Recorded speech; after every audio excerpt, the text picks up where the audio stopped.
What's going on, everybody? My name is DJ Mel. This is DJ Honeycomb. And you are listening or watching the Sound of First podcast, coming to you from the beautiful podcast studios here at Waterloo Records. Rachel, what's up? I am feeling good. No more ice. We had that winter storm, and I think everybody was a shut-in for a while, and I got some cabin fever. Like I had to get out yesterday. I was like, I'm not going home. I'm like, I got to figure out what else to do on the streets and not go back home because I just, I can't see the same four walls over and over again. Some people like being a hermit. Oh, I have to strike a balance of being a hermit and being out in the world. So, but yeah, just moving and grooving. How about you? Same. I'm kind of glad to be out. I mean, I'm definitely a big fan of being at home. Not being around anybody. I'm a big fan of that when I'm not DJing or whatever. But I'm glad we made it out of it.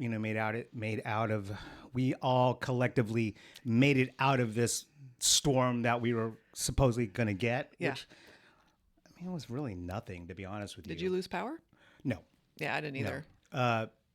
But when you, regardless of what it may be, it could be a holiday or this like a winter storm. I always think of music or songs that are relevant to that. Mm-hmm. When you think of Halloween or whatever, you think of Thriller or Monster Mash or John Carpenter, Werewolves of London or whatever. Yeah. I was thinking, do we have any songs about snow? I think the Clips have songs about snow, and when we talk about snow, we talk about coca. Right. And like I've said before on this podcast, I do not condone drug use, but hey, coca. if that's your thing, if you're in the yayo, that's my mom had to chew on a coca leaf when she was climbing Machu Picchu because it helps with altitude. So hey. Kind of cool context. Context is everything. Yeah, it would be kind of cool to have a few leaves in your bag, right? just for good measure. You're just driving around like you're on Mopac, around 5 o'clock, and you're just stressing. You're just like, all right, this sucks. All right, I'm just gonna reach into my bag and get a coca leaf and just vibe out. So. Oh my gosh, I wonder what that would feel like. Honestly, I mean, I have no idea, but I'm sure it would be amazing. I'm sure you would be wired. It probably wouldn't serve you. I think coca leaves make you get you wired, right? I mean, there's fiber, like it's a meal. I don't know. It can't be like a pot brownie or anything. Yeah, I don't think it would calm you down. I think it would make you crazier. I mean, I'm already crazy. Like driving here. I have to ask my mom how she felt, but it helped her with the high mountaintop. I don't know how far she went, but yeah. But I was listening, I was not listening, but I was thinking about, okay, what are some songs that are kind of, relevant to what we're experiencing here in Texas? Mm-hmm. Music, songs about snow. Nothing really comes to mind other than Christmas music. I think, there's one song, and I completely forgot about it, but it's Snow Queen of Texas, and I believe it's by the Mamas and Papas. Okay, yeah. And it's a banger. Whoa. Yeah, it's really, really good. Check that one out. Snow Queen of Texas. I mean, maybe I've heard of it, but yeah. Friends and family, if you're listening this, look it up on Spotify. Even though, who knows, it might snow again. Oh my gosh. Yeah, I mean. We're not out of the woods yet. No, out of the woods is after South by. Wouldn't you say, have we ever had a freeze after South by, which is what, second week? No. I know there have been many South by Southwests. Plural. That have been cold as fuck. You know what I mean? Oh, absolutely. Yeah. So, I mean, who knows? I mean, God forbid next week we could be under a thick layer of ice. Who knows? Yeah. Well, on Sunday, because I knew this was going to be a snow day this last Sunday, I'm like, I'm going to listen to one of my favorite programs on KMFA. Shout out KMFA. They have a Baroque program in the morning on Sunday mornings, and they talked to people, and they were interviewing one woman, and she was talking about musical painting, and it's like conducting, but it's in real-time changes with the orchestra. So whatever the musical painter is pointing toward and gesticulating toward, that means that section knows how to kind of go off. It's almost like a jazz situation. Yeah, it kind of maybe akin to, I've seen DJ sets, and this was really really, popular like in the early 2000s, maybe early 90s, where, like, especially like in the Bay Area with the scratch pickles and hip hop DJs. Oh, yeah. And there used to be an event in the Bay Area called Future Primitive, where they would pair two DJs. One was a highly skilled turntablist, and the other one was a selector. Now, the selector was also, very technical in their DJing, but they would pair DJs up together, and they would just rock it out for like maybe 3-4 hours or whatever. Okay. And they would also have a painter that was like live painting, like this massive, like on this massive piece of canvas. Okay. Just doing this, just kind of vibing out to the music, Yeah. and, painting along to the music and what Yeah. have you. And I always thought that was cool, Absolutely. and that's kind of like something that people aren't doing. Yeah. You know what I mean? So, we do have, a lot of painters and graph artists, in this town that are very, very talented. Yeah. And it's a perfect segue to introduce, I think, Golden. I do too. not this week's, but this episode's guest. And Rachel, why don't you introduce him? Well, this podcast guest is a Austin muralist, a well-known Austin muralist. You might have seen his work at Austin FC Stadium, Moody Center, a lot of public places. There's also in the South, Lamar Alamo, they have this big giant wall, and he's been commissioned by Paramount and Alamo to do, promote certain movies. So the one that sticks out in my head is the Bob Marley movie. So he did a huge one with that. But I want to introduce Mike Johnston, known as Truth. How are you? Hey, good to see y'all. Thanks for having me. Yeah, welcome. Yeah, Hey. doing good. This is really special. My first time out to this new Waterloo, so it's Yeah.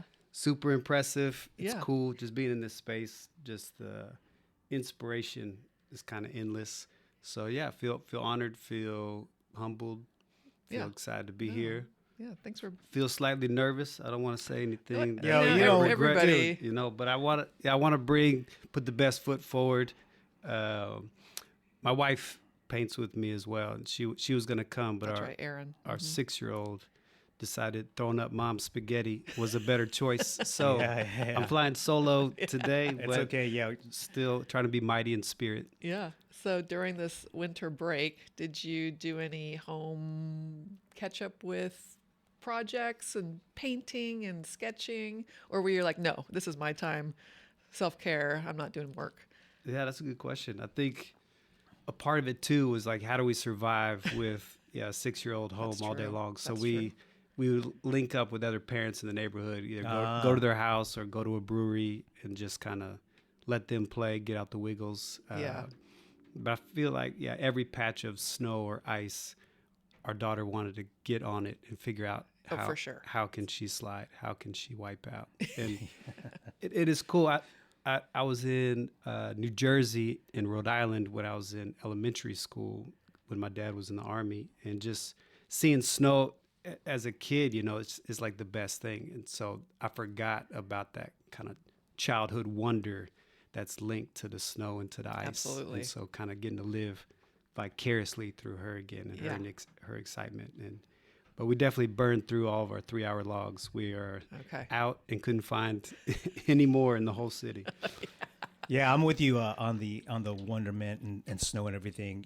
Before we started recording, we talked about our childhoods and I as a young kid, we're talking like kindergarten, early grade school. I lived in Alaska. My dad was in the military as well. And just sledding and being out in the snow was a thing, living in Fort Richardson, which is right next door to Anchorage. And what I do remember, like always being out in the snow, I just don't recall ever feeling cold. No, neither did I. I don't. You just want to have fun. I just want to have fun. Exactly. Yeah. I don't remember like, oh, this is, my feet are cold, I'm going inside. No, I was out there. You know what I mean? Like it was such a good time, and it's, I mean, for kids that live in Texas, and like in 2026, just kind of having, ice or even just like, just a little bit of snow is such a treat, you know? I just, kids are not dogs. Dogs are not kids. Okay. For me, my dog, God bless my dog. You know, I just remember him the first time he ever walked on snow. He was like, "What the hell is this? This is weird." So imagine like a kid where they've never seen that before. I mean, I don't know what it was like for your child, but I'm sure they were like, "Whoa." Yeah, I think she had seen it. She probably remembered it from last year, if there was a little bit, or it was 2 years ago. But we did just get a pug, this 7-year-old pug, and yeah, getting to see their face and their It's a trip, like, isn't it? Yeah, just like I would prefer to pee and poo the house. I'm not doing this ice snow thing. Yeah. That you guys are so excited about. Yeah. Yeah, it's always fun to watch. Well, I see, your work multiple times a week at the Moody Center in the loading dock. Yeah. All the time. And I'm just like, I don't think I was ever in the loading dock while you were working on it, because if I do recall correctly, if my memory serves me right, you kind of did it in phases, right? You didn't do it in like just one day. I just remember you were working on it. I'm like, okay, it would slowly take shape, and then it was finally done, and I'm only guessing, but I'm sure that what you did there in the loading dock will be there forever. Yeah. Right? I don't think it's going anywhere. Fingers crossed. Yeah. Yeah.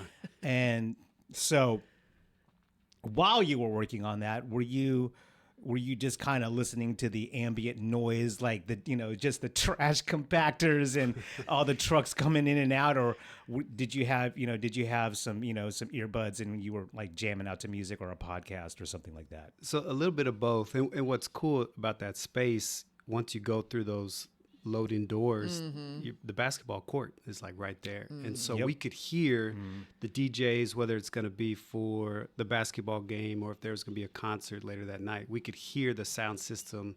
So that was our first exposure to Moody, was being there, working in the space and just thinking like, man, these speakers are ridiculous. Like the sound is there is like, really good. And so a funny story about that, when we were painting, they originally had this anti-graffiti seal on those walls just in case people got down to that loading dock and we got tagged, they could wipe it away. And so we started painting and we're like, the paint's not sticking. They're like, oh yeah, we forgot to tell you, no paint will ever stick here.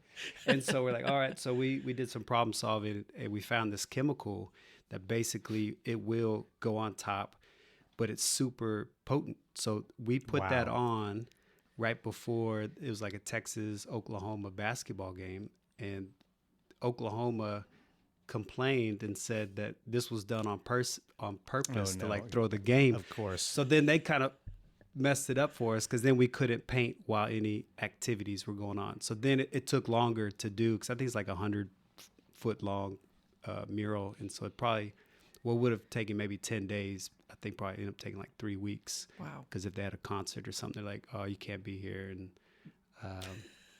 but yeah, we found a way. When there's a will, there's a way. Yeah. So yeah, I just recall, it just slowly taking shape, right?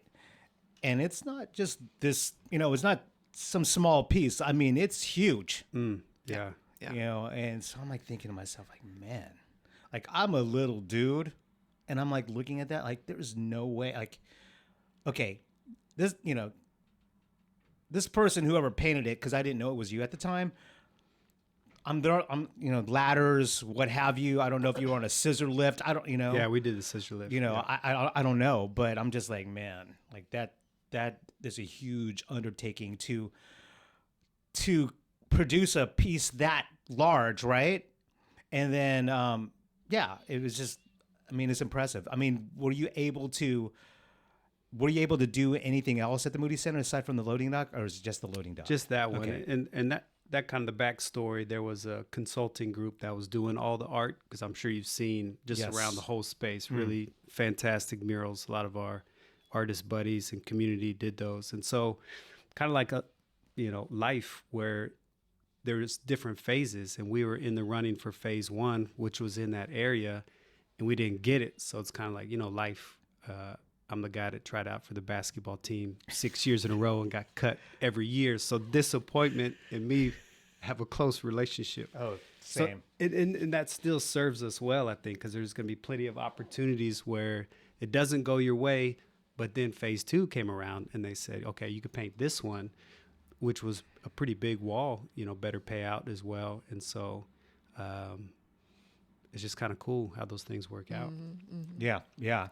Like I said, I mean, it's an awesome piece. And whether it's a basketball team or a band loading in, loading out, regardless of what it may be, they see that. Yeah, and some talent or the talent's crew. I remember going in, subbing for you last year, and the night before they were talking about there was a ton of people in the loading dock for Tame Impala, and I'm just like, yeah, there's a ton. I mean, I think it might have been a sold out concert. I don't know, but there was too many people, and I'm like, well, a lot of people get to see this mural. I think a lot of people get to see this mural. So, when you're walking around Moody Center, you have to kind of be cognizant of looking up and around to see the murals. But like, people have a job to do when they're loading in. They're like, oh, because it's the only thing down there. Otherwise, it's what, gray, black, white. It's not really colorful down there. It's a loading dock. Not to really divulge everything about the loading dock because they kind of have that place locked down like Fort Knox, with security or whatever. But yeah, I mean, it's just all concrete. It's all gray. The only color that you see is your mural. Yeah, it's nice. It's good to see that. No, I appreciate y'all. Yeah. But like the larger canvases, like the South Alamo, that big the Slaughter one. Yeah. Yeah. Like how much gear do you have to rent or buy or whatever? Maybe you have it and you own it to kind of complete something like that. Like, do you have to have the scissor lifts? Do you do that? Is that like a 3-day thing? So so that project, we've been doing that kind of collaboration with them since 2014, and I think we've done like 22 murals now for Alamo and Paramount. Okay. Yeah, so that wall's getting super thick. Yeah. But yeah, they factor in the cost for like the paint. We rent that big boom lift. Okay. A little basket in the sky, and then paint for that deal could be like $3,000, and then we'll hire another artist. Super talented, Kristen Atkinson's her name, and we paint with her on a lot of projects, but definitely for Alamo. And we basically have a week to do it. They want to have some kind of advertisement on that wall nonstop. So we'll usually on a Monday paint over the old mural and then trace it that night. Okay. And then just like a giant coloring book, fill it all in, and it takes about a week. Eat, sleep, paint. We just grind in, and Draft House folks are really cool, hospitable. They give us shift meals, so we go we go hard on the pizza and the hot dogs, chicken strips. Man, their churro popcorn is divine. And so we're just super grateful. We actually had a meeting with them for the first time. We've had this relationship for 11 going on 12 years, and we never actually had a meeting. It's been pretty organic. Yeah. And we're just really wanting to say, hey, we appreciate it. And does it look like more is coming since, Alamo's now with Sony. That's right. And now, we got more movies coming. Okay. And so, especially for a mural painter, a lot of our work is one and done. Yeah. So to have a reoccurring client like that, it's just like heaven sent. Yeah, it's a blessing to have work, to get work. Yeah. It went from one a year. So I think the first one we did was Ninja Turtles. So for a year, Ninja Turtles was up on that wall. Okay, and then, wow. Long time. And then it went to Mission Impossible, then another Ninja Turtles, and then it went to Terminator. And then COVID hit. And so Terminator might have stayed up for like 2 years. People were sick. We were all over that Terminator mural. And then they started ramping it up. So now it's like every 3 months we do a new piece. Nice. So one other kind of fun story. We had done a street art piece in Peace Park. So when I first, Aaron and I first moved to Austin in 2010, I just was so pumped because we had just been living overseas in China and Kuwait, where at those times there really wasn't any street art. very, Sure. very strong Yeah. government presence. You're not going to, no one's trying to rock the boat. Yeah. And then coming to Austin and seeing all these stencils, stickers, graffiti tags, posters. And I just thought, man, now's the time. So I started doing stencils, started doing posters. And one of the posters I put up was in Peace Park. And of all people, Lance Armstrong saw that poster. Nice. And he told his buddy, JB, who was a part of JB and Sandy, the morning show. I think it was like 93.7. Yeah. And he had another studio downtown, like in the 2nd Street district. And so Lance told JB, yeah, you should get this guy, Truth, to paint you a mural in the studio. So I did that mural. And then a representative from Paramount was in that studio and said, this should be the guy. We should paint these murals. So that's how it all started. Nice. Shout out to Lance Armstrong for putting in a good word. Yeah, shout out to Lance. I've worked with him before. He's great. Yeah. So yeah, we've met him a couple times on different projects and stuff.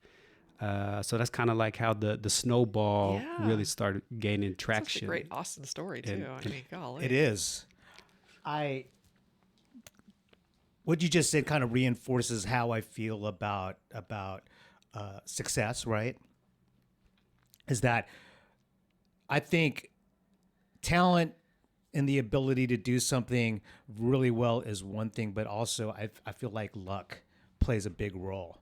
I really do, and I can say that for myself, right? A lot of luck has to be involved in your success. It's all about timing. Timing is everything. And just for you to work, Peace Park, someone sees it, then you deal with Lance, and then someone from Paramount sees it. Like, what are the odds of that even happening? Right. You know It's what I a mean? sweet domino effect. Yeah, it's awesome. So I firmly believe that, you know what I mean? That, luck plays a big role. Yeah. Yeah. So, speaking of big roles, music. Yes. So do you find yourself like more creative or productive in silence, or if you're like rocking out to something like, in your, through your headphones, or, maybe you have like a big Bluetooth speaker and you're just blasting out some music? Do you find yourself more creative or more productive when you're listening to music? Because I know that, this is not like what I'm about to say is nowhere near like what you do, but I'm just saying, like, when I'm like rocking out to music at home, I'm way more productive, like doing stuff around the house and what have you. And I imagine that for you, it's the same. It is. Yeah. I would say maybe 70% of the time music's involved, and then I'd say 30% silence. And it's, I guess it's just almost like a mood. Like it comes in waves. Like sometimes I want that extra stimulus, and then sometimes almost like I'm meditating. I want to not have anything. But sometimes if it's instrumental music, you could kind of be in that kind of meditative flow state as well. So I'm a big hip hop and reggae guy. So for me, if I want to get hype and get inspired to kind of start the process, because as like creatives, sometimes you can't wait for that inspiration to come. Yeah. Like you have To do it. deadlines and you have to get to it. And so, man, there's certain playlists that I have that would just give me hype. Made You Look by Nas, 100% gets me hype every time. It's probably one of the greatest beats ever made. Whether it's the remix or the original, I lose my mind. And so that'd be an example of like, okay, I need this. It gets me going, get excited. But then sometimes it's instrumental, just to be. I think I discovered jazz kind of like in the reverse, learned through hip hop how much jazz influence is there, and then started hearing the originals, and like, no way, I didn't know that was even a sample, and so kind of my eyes being opened that way. So jazz or any kind of instrumental music, I think that also can just put me in a spot where I could be painting for hours and just really be locked in. Very, very, very cool. Yeah. The connection with hip hop, especially like 90s, hip hop, that and jazz and soul and funk records. I was actually talking to a friend about this recently about,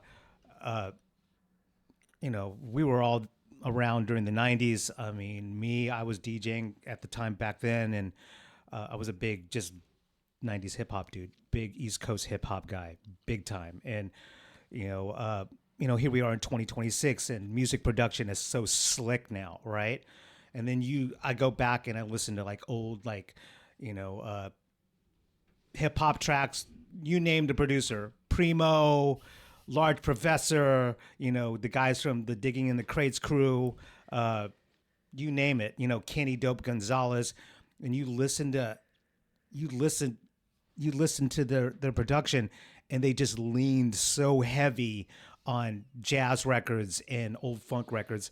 Not only that, it was just raw. Because like if you were to put a 2026 standard on what they were doing back then, everyone if you put out something like that now, everyone's like, what? Like, wow, it was just so raw. But that's what made it so awesome, That's right? Yeah. But when you listen to, I don't know, I just get hyped listening to it. I mean, it looks like you have a Diggable Planets. This album alone, Diggable Planets, made me realize like, oh, that's what jazz is. That whatever stand up bass. For sure. That's what makes that sound. I'm like, oh man, this was very eye opening for me. This and even like Arrested Development, like a more kind of organic sound in the music. I was like, man, this is different. This is cool. Almost wholesome in a way. Like no, totally. You could be at a family reunion or something. It's like, man, I want that that should be my uncle. Like, that'd be so cool. Yeah, there was something like kind of, inspirational, and uplifting about Arrested Development, right? Yeah. Especially at a time when East Coast, West Coast guys, they were definitely on some gun clapping, you know what I mean? Not all of them, just moving weight, that kind of stuff. So when you were to hear, Arrested Development, perform music and produce music that's infused with, just soul and, just even reggae elements, right? I think, what is it? People Every Day. I mean, the very beginning of it is Johnny Osborne, so a reggae artist. So, I'm like, 90s hip hop reggae type stuff. I mean, will forever get me hype. Yeah. Yeah. Wow. Yeah. I remember Aaron saying that I think a little bit of Afrobeat, Afro-funk was like a chapter in y'all's, musical backdrop when you were getting murals done, like the Fela Kutis and, folks like that, because it's such a on the up kind of tropical, like nice energy. Yeah, it is. Anything tropical just sounds like I can do it. I can do anything. Right. Yeah, Fela, man. Wow. I know. But in his family tree, I feel like whether it's his kids or how many wives did he have? Who knows? But he's got a lot of kids. Yeah, a lot of kids. It's like the Marley family. How like it's incredible how that legacy lives on in these different formats. Yeah.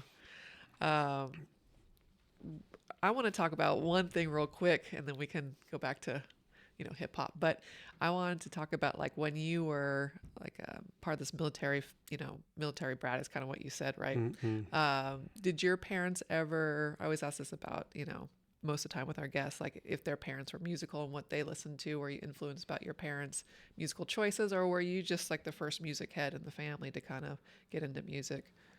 So I'm one of 4 kids, and so I would definitely say in that group of 4, I'm probably the only hip hop head, and so how that happened, that's what's up, right? It's wild. I think what's beautiful about the military upbringing is it's like so diverse. Yep, absolutely. And so I had Asian buddies, Latino buddies, Black friends, and so from elementary to middle school, all my best friends were Black, and so that made the influence basically if you were Black, you were cool. That was imprinted into my mind. Okay. And like brought into their families and such kind families.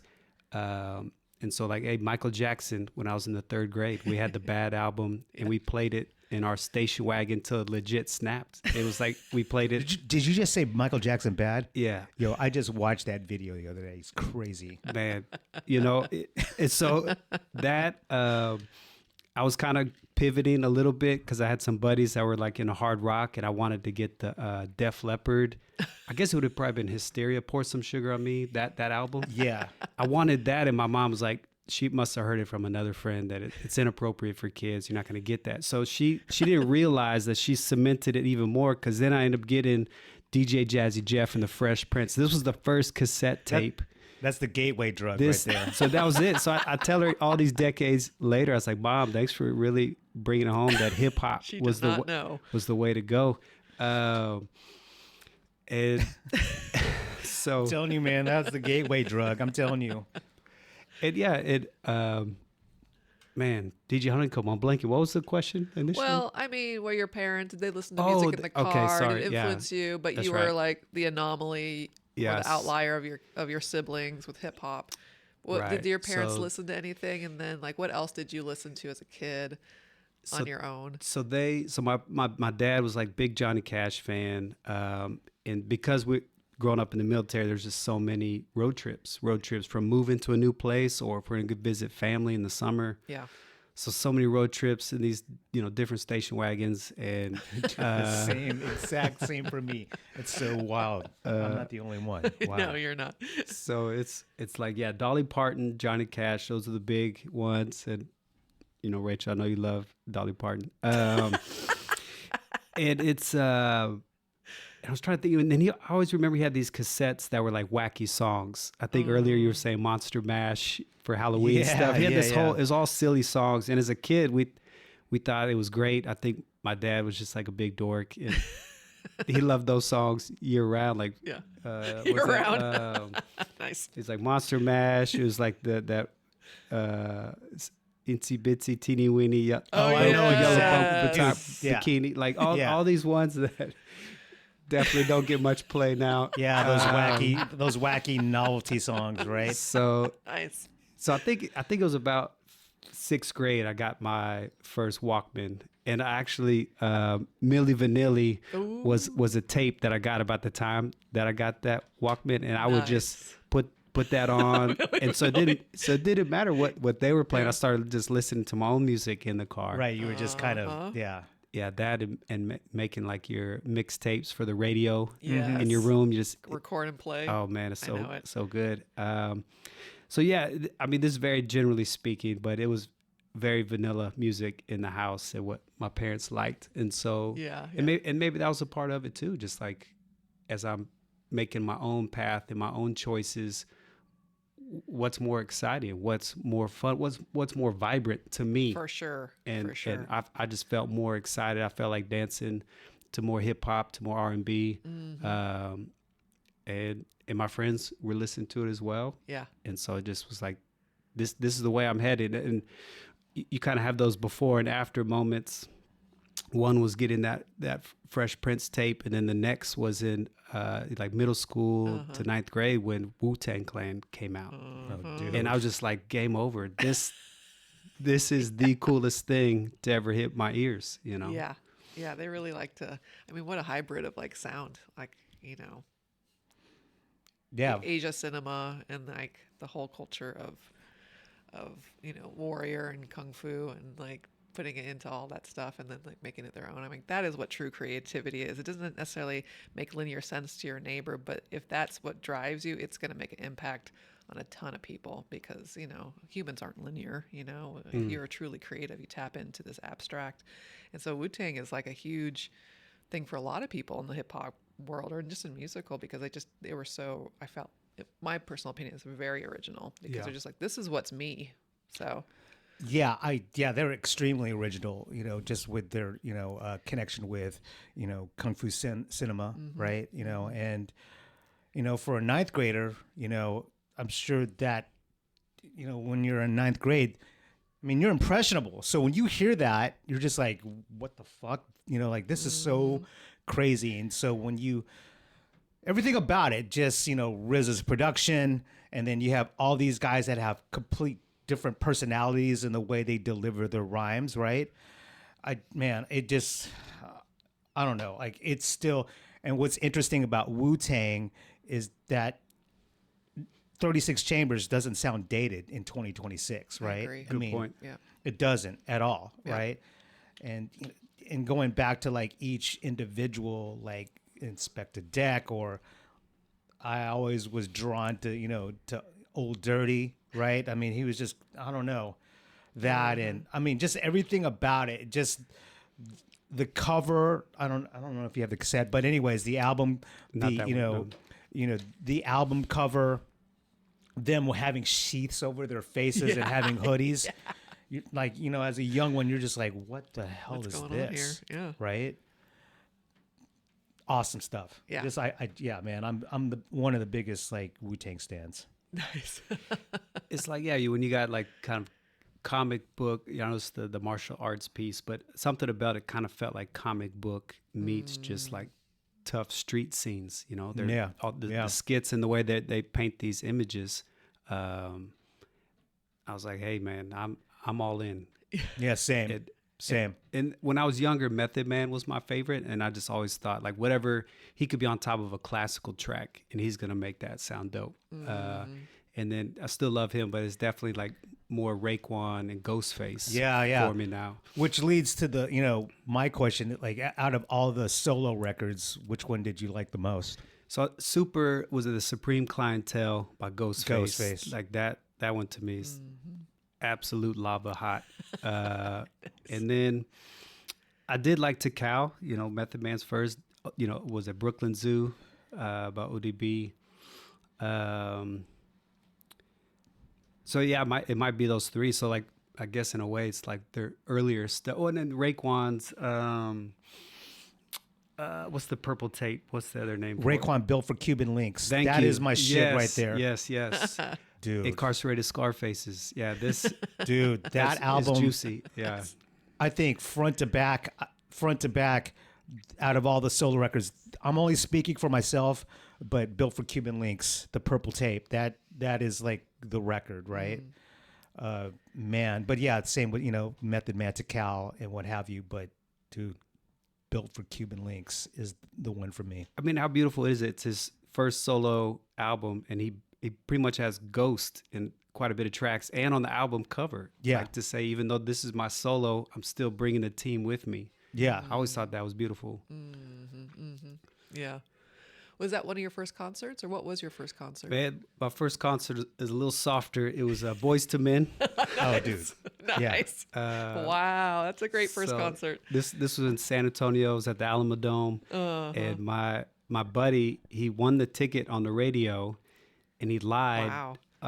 Because I think you had to be 18, and we were like 15 and 16. So he lied on his birthday to get those tickets. Yeah. But it was great. It was Montel Jordan. Wow. Mary J. Blige. Okay. TLC was on the ticket, but one of them was sick, so they didn't perform. And then Boys to Men was the headliner. Stacked. There you go. Stacked. This is how we do it. Yeah. It was a wonderful memory. I love that. And how old were you? I think I was a sophomore in high school. Okay. Yeah. What a stacked lineup. Yeah. Remember that movie, The Nutty Professor? Yes. Montel's performing in that movie at the nightclub. I gotta rewatch that movie. Oh my God. Dude, I love that movie. That movie is the shit. Montel's in it. Dave Chappelle's in it, right? Yeah, he's in a lot of stuff, Dave Chappelle. Jada Pinkett's in there with the worst wig ever. It drives me crazy. I'm like, why did they make her wear that wig? I'm like, wow. But anyways, like, yeah, Montel's in that movie, Yeah, I need to watch that movie. So I think he does This Is How We Do It in the movie. He also performs like this is for the honeys. And then, Dave Chappelle is like the wacky comedian guy, that gets beat up by Eddie. That movie's the shit. I dude. think it's the sequel that has the classic family dinner table scenes. Or The maybe clump- is that in the first? It was in too? the first It one. was, okay. Dude, when that movie first came out and you were able to rent it, or buy the DVD, man, that scene, the dinner scene, Hercules. dude, I would rewind it over and over again. I mean, dude, I can't get enough of that scene. That's a really good documentary on Netflix. I think it's just called Being Eddie. It's Eddie That's Murphy's great. documentary, Yeah. and they do that chunk where they talk about he really kind of paved the way for being like all those characters. And, and I guess I'd forgotten that about Coming to America. Yep. He's all the characters in the barbershop That's right. scene. Yeah. That's right. He did a lot of movies like that. I was literally thinking, okay, don't think I'm weird, But I was thinking about this in the shower out of all places. But remember that movie? What is it called? Remember Norbit? Oh, it was a bit more of a deep cut. Maybe. Yeah, it was really just a strange movie where Eddie plays multiple characters in the movie, but it's basically about this nerdy guy that has like this super overbearing, possessive girlfriend, and Eddie also plays the girlfriend, and it's like it's so bugged out, and it has like one of the cringiest dance scenes in the movie where the so in the movie the nerdy character that Eddie plays starts liking this really beautiful woman that's in the movie, and there's a scene where the woman, like they're at a park or something, and what's the name of that song? Sean Paul's Get Busy? Temperature. Oh, yeah, Temperature. I love that. And she's like dancing, and like, dude, it's so cringy. It's like, I'm like, what are you doing? Like, it was one of many like cringy dance scenes in cinema, but for me, it's like top 5. Meant to be creepy or cringy. Meant to be. I don't know if it's meant to be cringy, but it's cringy, at least for me. You know what I mean? The other cringy scene is the nightclub scene in Scarface, where Scarface is talking to Michelle Pfeiffer, and Scarface is trying to kind of like charm her while they're dancing, and the music's just terrible, and you watch everyone in the background like, what are they dancing to, right? Are they just like pretending to, like, are they dancing with no music? They are. That's actual film thing. Yeah, they're not dancing to music, right? No, it's silent. Yeah. So oh wow, didn't know that. yeah, so all those dance scenes, because they have to hear the voice, like the boom has to capture the voice of the actors saying their lines, and so even like I'm wondering if like even like The Crow, like those big, or even like Blade, like the nightclub where the blood, everyone gets showered with blood. Remember that scene? I don't remember that, but I think it was one of the Matrix movies has like an intense kind of club. Yeah, just like gigantic, cave or something. cavernous It's like, yeah. clubs. No one's dancing to anything. That's kind of like the film thing. But was I on set on all those sets? No, absolutely not. But like I have a friend that used to act, and he was saying like that. This is what happens. I'm like, no wonder everybody's just, and it's usually like it should be. Most of these dance scenes are like a higher tempo, because I think that's probably the best way to kind of capture everybody's tempo is having that higher tempo. So yeah, I mean, you got it. It's like people are dancing to their own it's tempo. weird. Yeah, you mentioned The Matrix. The beginning scene where Neo meets Trinity at the nightclub, right? And I don't know if he's walking through the nightclub, but they switch to the club scene where he's supposed to meet Trinity, and they're playing like White Zombie, and I'm like, do people actually like go to a nightclub to dance to White Zombie? Like, I mean, I get it. They use it for effect, you know what I mean? But I'm like, man, no one goes to a club to dance to White Zombie. well, they do in Houston called Numbers. Okay, well, there's that. Gotcha. But I'm just saying, like, Industrial night. I'm not gonna like, I'm not gonna, you know what I mean? I'm not gonna two-step with some honey to some, to some, to some White tempo. Zombie. You know what I mean? I wanna like. I want to vibe out with a gal to like 112 or, 112. That's next. too fast. You know what I mean? Some 90s R&B. Poke coming through. No, exactly.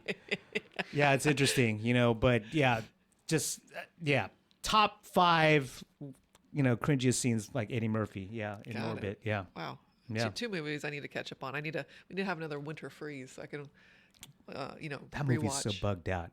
Norbit? Norbit is bugged out. Okay. Interesting. Yeah.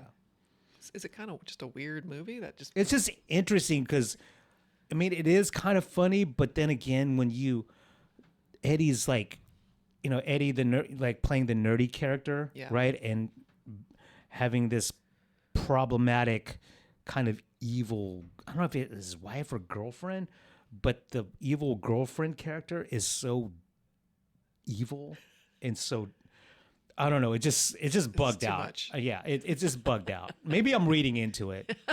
I read into a lot of shit. So, anyways, you have cassettes on the table. I still own a lot of cassettes, and I salute anyone who kept their cassettes. Those are your cassettes from your childhood, right? Yeah, these Wow. I got a We Are the World USA for Africa, man. Nice. I was going through, I was like, can't believe I had that. We already talked about Fresh Prince, Milli Vanilli, Digable Planets. And then I didn't think this was even possible when Shaq was just coming out and he did that feature with Foo Schnickens. Oh, dude, that What's is up, Doc? dude. He fucking kills it on that track. I was like, man, he kills it on that can track. he be any cooler? Yeah. Yeah. So we definitely have seen, rappers that, or pro basketball players dabble with rap, and I think a lot of kind of missed the target. As a kid, I thought Shaq was pretty dope. And I heard a song just this week with Kevin Durant on it, and I was like, dude, he could spit. I thought it was pretty good. I'm telling you, man, it always cracks me up when athletes, I'm trying to look up the record that I worked on basketball. Do you still have a cassette player? So I didn't until, rest in peace to my grandfather. He passed. He was really good at hoarding, and so there was a boom box for pretty much everyone in the family if they wanted one, and so I snagged one of those boom boxes, which is funny because boom boxes, if you don't have the cord, those batteries are almost as big as a car battery. Yeah, like D. Is it the D cells or the bigger one? No, I think it is a D. But okay. I didn't even know if they still made those. I'm sure they They must. still do. I mean, yeah. Dude, those things, you could use that as a weapon. I know. You could put that in a sock. You know what I mean? Like you could put a Pillowcase. couple in a sock, and you could just use that as a weapon. You know what I mean? Your superpower. Yeah. I don't even know why I even thought of that. You watch Alcatraz too much. Or Oh yeah, what was that? What was that Alcatraz? Sean Penn movie where like he's in the movie and like he's trying to defend himself and like he puts like 2 Coke cans in a sock or whatever? It's and a prison thing for sure. yeah, Yeah. dude. If I'm ever in prison, that's I don't what I'm think there's doing. pillowcases dog. in prison, so I think the You know what sock I is mean? the thing. Yeah. The rocks. Yeah. But it's always funny when athletes rhyme because a lot of them can't pull it off, and I think Yeah. it's funny. Yeah. So many years ago, I used to work. I used to do marketing and promotions for multiple record labels, and the one record label that I worked with a lot was Immortal Records, which they were based in Los Angeles. And so folks who don't know much about Immortal Records, they had Korn on their roster. They also had Funk Dubious, which is a 90s hip hop. Remember that group? Yeah. Bow Wow Wow. Yeah, and they had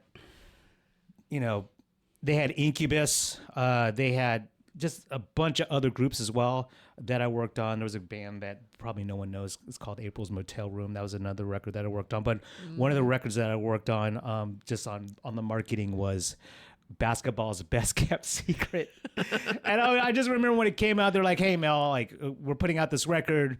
We're gonna send all this product to you, and what you need to do is you need to, service and give all these records out to, key mix show DJs on the radio, make sure that key record stores and tastemakers in, Dallas, Houston, San Antonio have this, this record, and they could talk about it." Now this is before the internet. So, just have a presence out there in the real world, and people could see it, that's what I did. But anyways, I totally forgot who was on it, but it's Shaquille O'Neal, Nice.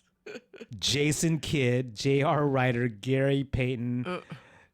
It's just wild. Like, I just always think it's funny when you have athletes trying to rhyme. Like Shaq was one of the few that could actually pull it off. So I mean, Shaq DJs. I mean, he's always DJed. Everyone's like, because he's a big EDM guy now. Like he's always, and we've had him at Lollapalooza.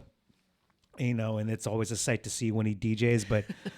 But even before the whole EDM thing, and before DJing got completely out of control, when he was in his dorm room at LSU, I mean, he had 2 turntables in his dorm room. Okay. So, I didn't know that. He's always had it in the background. He's always had his hand in all sorts of Yeah. things, right? So he's curious. That's good. Because, Yeah. it seems like sometimes athletes on the outside looking in, it just seems like their lane is just moving. And trying to win, and you don't really think about their personal life Right. and what their hobbies are and if they have any things like that. So when we hear about Shaq doing all this stuff, she's like, what? Yeah, he's like a, he's like a sheriff, and he's like a professor, and he's always like hawking insurance, and what is it, icy hot, and I mean the dude's everywhere. It's He's pretty the wild. modern day Renaissance man. If I could, dude. I mean, he hit the lottery. Imagine you just.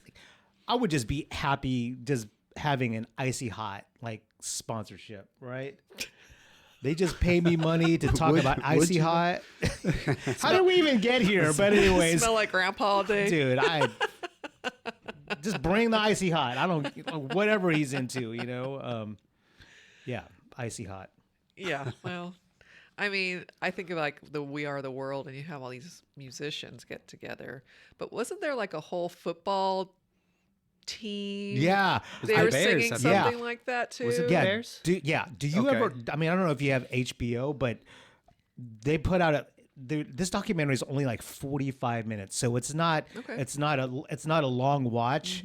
It's not a big commitment, but if you are a music nerd and a sports nerd, you will love this. And it's about the 85 Bears and the recording or the making of the Super Bowl Shuffle song. That's right. the Super Bowl And Shuffle. it's wild because I'm not going to give it all away, but if you're not familiar with the 85 Bears, they were arguably like one of the best football teams of all time. They almost went undefeated, They lost to Miami, and then they won, later on they won the Super Bowl. But anyways, that one loss to Miami, the following day they had to fly back. I don't know if they probably flew back that night and back to Chicago. And the next day they had committed to do this song. And none of them wanted to do it because they just got their asses beat. You know what I mean? Because everyone was thinking that they were going to be undefeated, right? So then not only were they bummed out, but they were also just beat up. They just played a game. So the following morning they had to go to this random theater in Chicago and film this video And dance too, yeah. Yeah.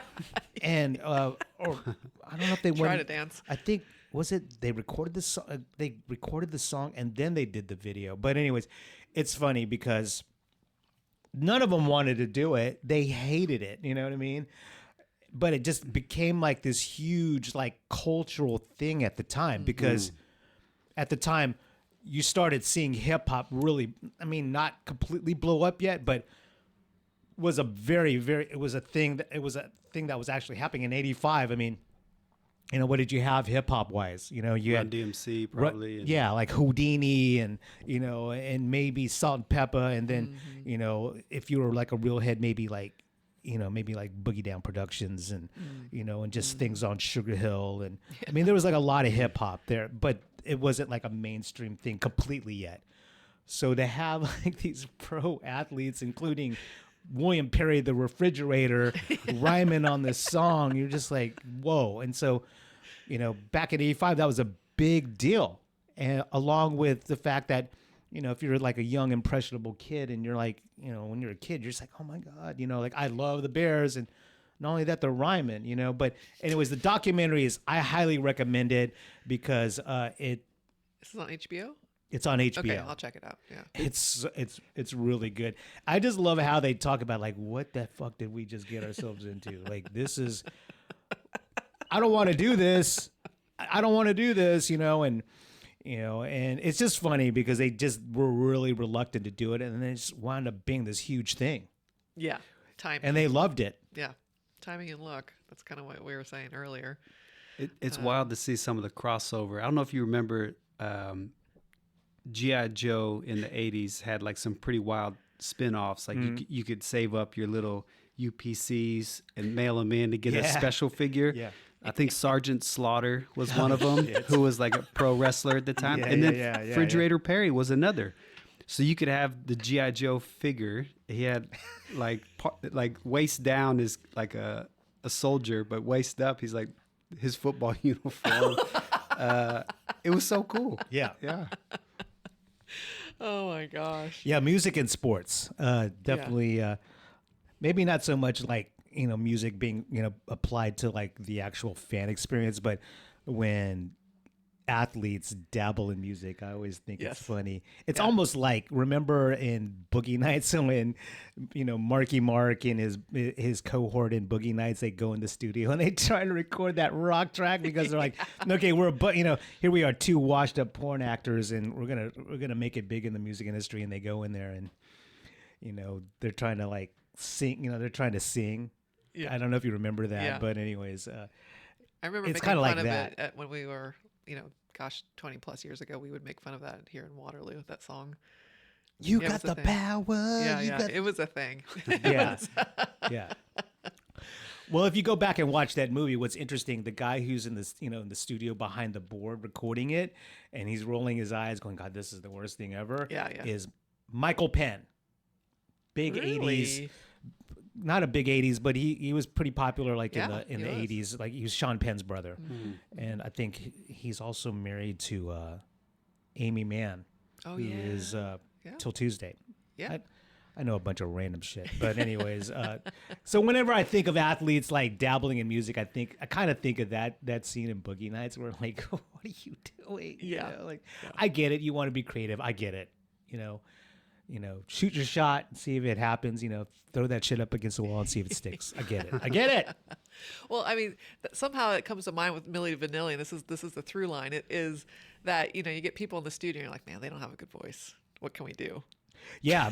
So did you cry a river when you found out they weren't legit, or like, how did you feel as a young man with Milli Vanilli? I'm probably too young to have an opinion. I was probably maybe a little disappointed, but at the end of the day, like. Blame It on the Rain is still a banger, regardless of who you saw in the video. There is a really good, I think it was on Amazon Prime, a movie about them where it's like a biopic. So you got actors. And I loved it because it really took me back to 5th, 6th grade and just thinking I was on my skateboard or my bike and I was cruising the neighborhood, jamming out to these guys. And,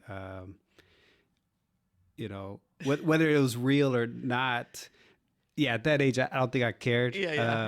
But after you watch the movie, you kind of feel bad for the guys. No, it's a sad story. Yeah. It really is.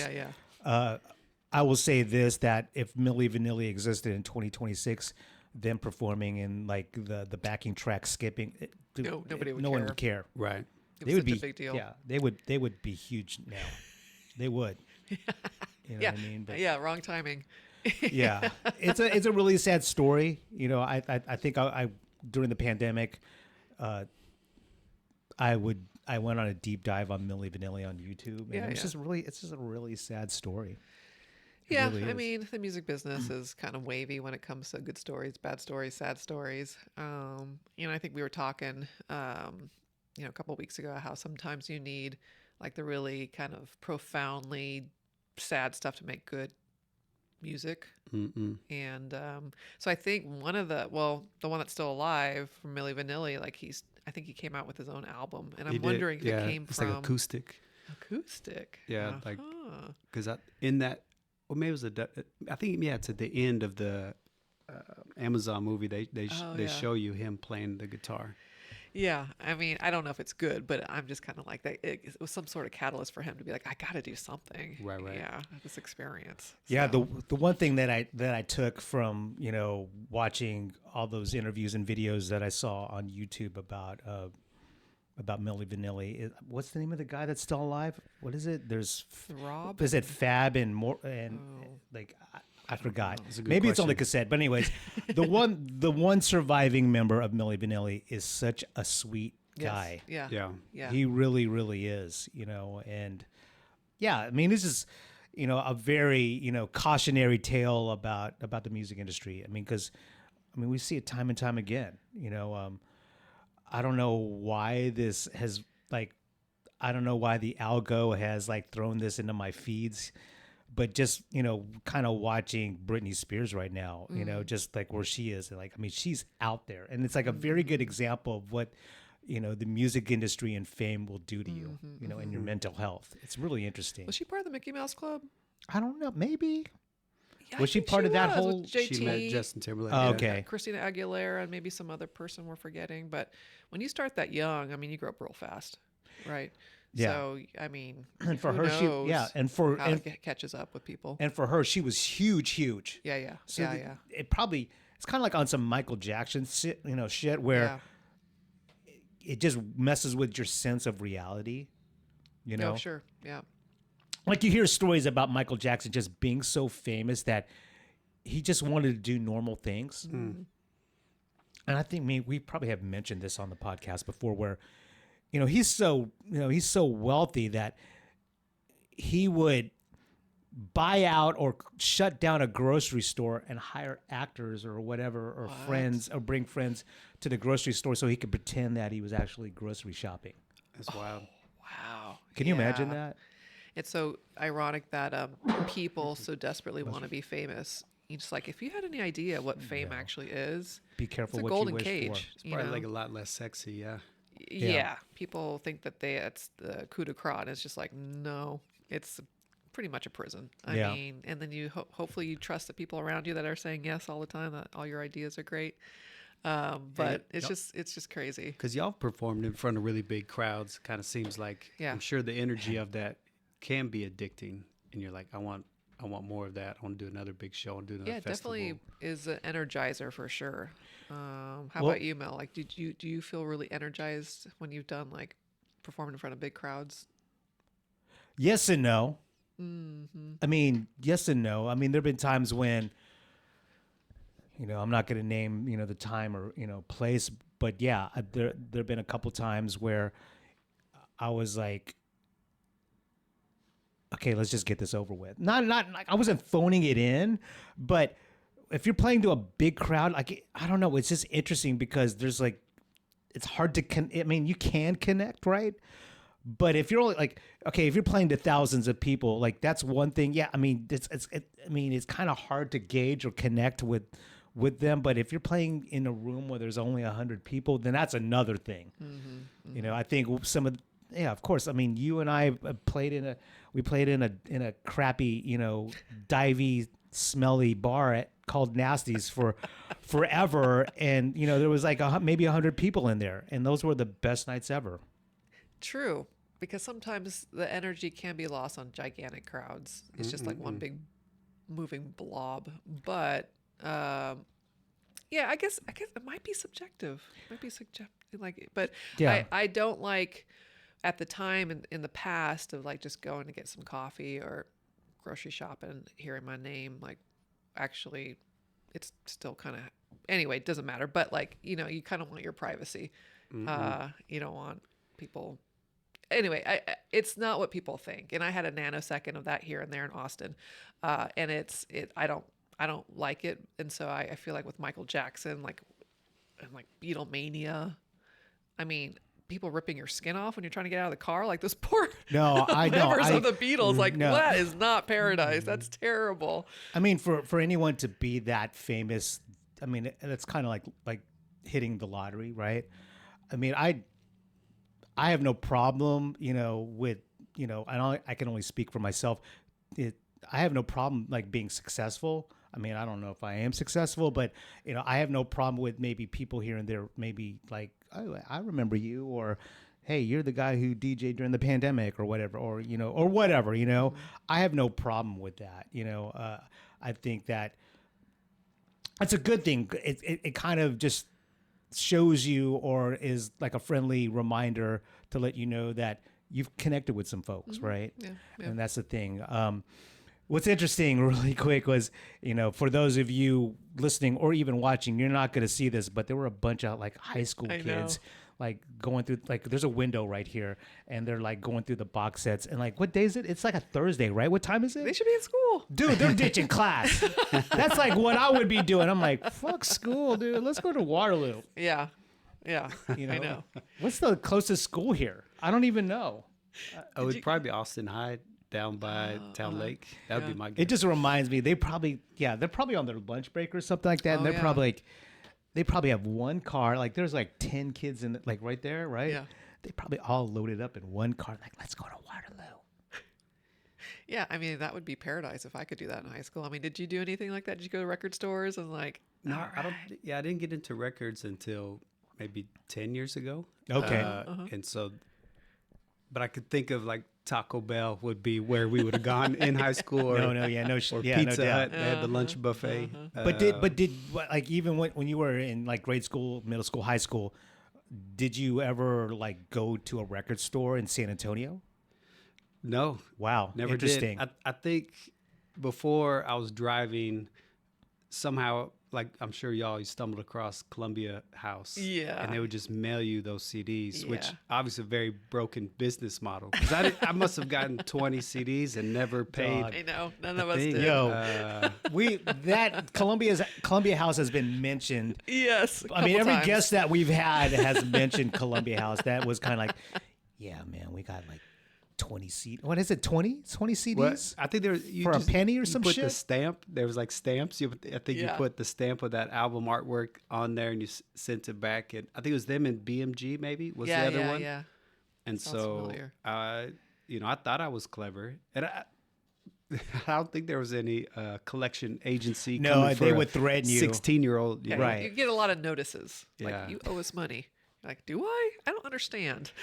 I mean, but I at thought it that, was a penny. yeah. Besides like whatever music your buddies had, how else would you get exposed to that new music? And then San Antonio had a Blockbuster Music, which I thought was brilliant. Okay, that's cool. Because then you could go to these listening stations, listen to okay. the CD, and then if there was someone working back there, you could even bring them a CD, and they would open it up for you, and you could listen to the music. So Yeah. once I was able to drive, then I loved going. Blockbuster Music was a favorite spot to go, Oh, that's cool. Yeah. checking out music that way. But yeah, it's like friends, and then I grew up in a very conservative household, so we couldn't watch MTV, we couldn't watch BET. Yeah. But if I was able to, my folks were out doing something, I was able to sneak There you go. Yo MTV Raps. Or I think it's more like when I was in college that like, was it The Basement? What was Tigger's show called? Yeah, The Basement. It's called The Basement? right. It was Yeah. called, Yeah. because Rap City was, maybe it was Rap City. Rap City was the one on BET, Yo MTV Raps. So I think maybe it was Rap City, and The Basement is where, and they would go and they'd do like the freestyles. Right. And so, I think I became someone that was just like I couldn't get enough, right? Like once, especially same. once I got to college. Then I'm like, oh man, there's so many new things. I remember a buddy told me about Cool Keith, and I was like, Yeah. who's that? And, Yeah. some like under the radar stuff. Learned about Dead Prez, and I was like, man. And then about that time is like when Napster was Yeah. coming Oh, out. yeah. So That's then right. you could just download all this music, and there was a CD burner in our music department. So then I kind of upped the ante. This is bad, but I would go to Walmart, buy all these CDs, record them at school, and I gotten good at just slicing the plastic just enough, put it back in, just return it. Just had like this on. I had my own Columbia House thing going. I just like all this. That's free what's music. up right there. Yeah. All this free music. Yeah. And then started going to concerts and stuff, and Was there any like rowdy concerts that you've gone to? I went to this one summer jam where it was in Dallas, real close to where the state fair is. So this is like probably when you were in college, right? Right. Okay. So this would have been probably 2001, 2002. And at that summer fest, I think it was like Ludacris, Bow Wow, Ja Rule, and a huge fight broke out on the back lawn. It looked like 40, 50 people. Oh, God. And so that was rowdy in its sense. We were just like, what's going on? I think it was called the Starplex or something. Yeah, it is that the area. Starplex. Yeah, and it has that. It's an amphitheater and it has that huge lawn in Yeah. the back, right? Yeah. So I saw that summer jam there. I saw DMX with Cash Money open for DMX. That show was incredible. DMX just brought just like this unreal energy. I just thought this guy's like a superhero. Yeah. I saw Jay-Z and Pharrell, like Oh. NERD perform there as well. I got to meet Talib Kweli. Like he was one of the opening acts. He was in the audience, and I just went up to him, started talking to him.